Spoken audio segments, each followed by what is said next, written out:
Hello everyone, welcome to this video series. We'll be looking at HTML and we'll be understanding what HTML elements are, attributes, and tags. I'll be explaining this using Notepad to make things easier. I feel like I've seen so many videos. The time I wanted to start learning HTML, I noticed most of the videos are not all that practical. They'll actually explain to you what tags, elements, and everything is, but they don't actually get so practical with it.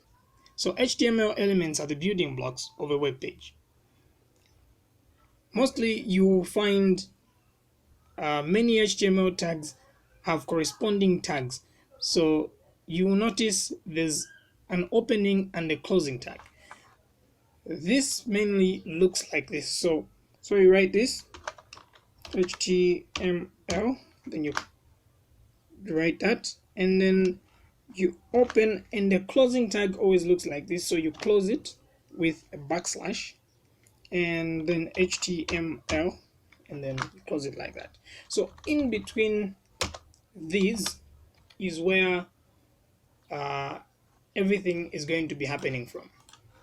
So a closing tag always has a backslash right there and HTML. There are some that actually have this slash in front here. We'll talk about them in future, in the later videos.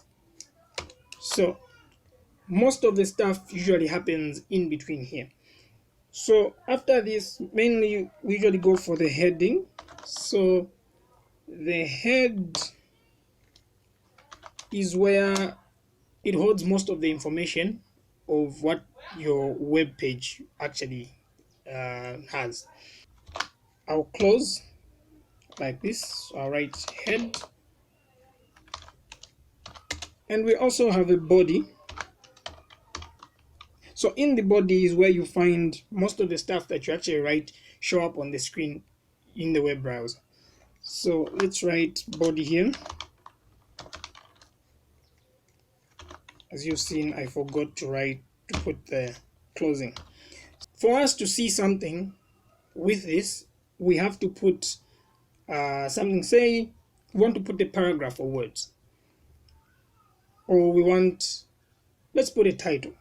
Say we're writing it's a vlog, and then we want to write something on the web page. So say I open it like this, then push the letter H, close it like this, then you can type your stuff. You can say my story.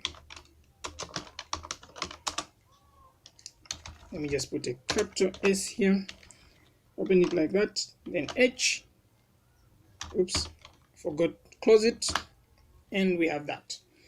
So when you save this, if I just save this, and then you find that it will be a text. So let's do this. Let's say my story web, and after the dot you need to add the dot, then you put HTML. This is how the browser knows that this is actually a web page, and you save it there. So once you are done there, you can actually go and open it. It's saved here, so I'll just open it, double click, and it's here. So it says my story here.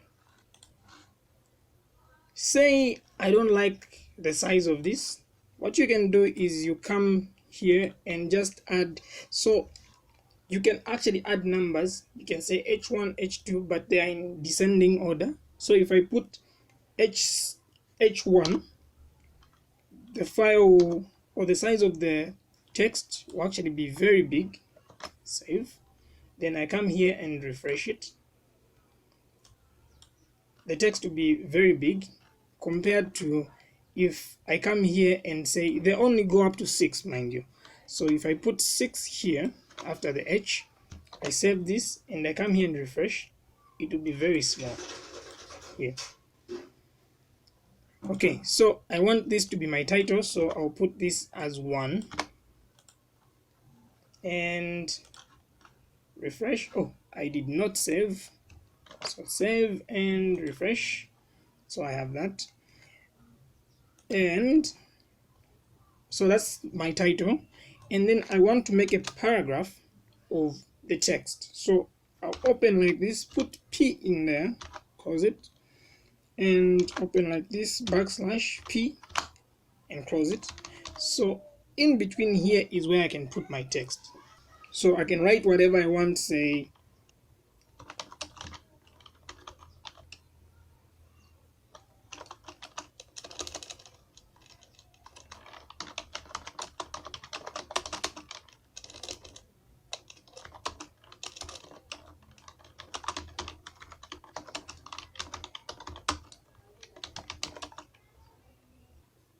okay, say I write a story like this. Let me just enlarge this, and say this is my story, and then I save this. So I come here to my web browser and I refresh this, so you find I have my text here. So what you do here is you don't enlarge your text using this, because the first time I actually started learning this, I actually thought if I put H1 here and H1 at the end here, everything will actually grow, will look big. No, it's not a very good idea. So let's take it one step at a time and let's learn this the right way. So this thing doesn't, I can write a paragraph here, text would actually fill the whole page here, but the only thing is this thing doesn't actually break the text. So say I copy this and then I make another line here and I write something different in this.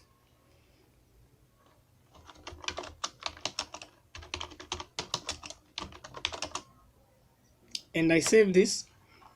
Let me refresh. So that comes up as a new paragraph, meaning even when I write something different,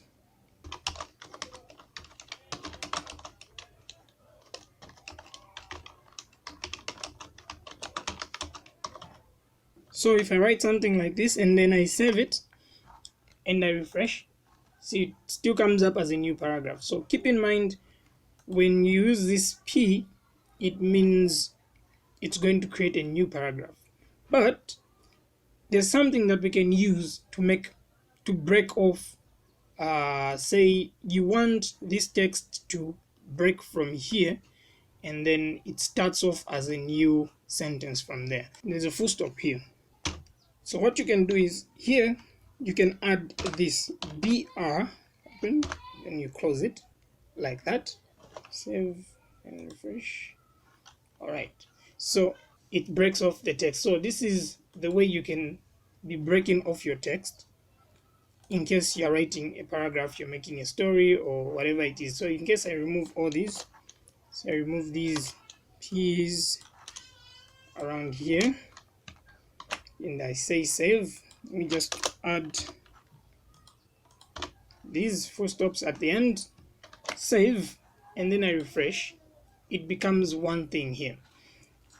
So this is one paragraph and then this becomes another paragraph. So if I want to break it, I can just come back here and then I open BR and close it, save, and if I refresh, it's another paragraph, but they are attached now. This is all for the first video. Catch me in the next video.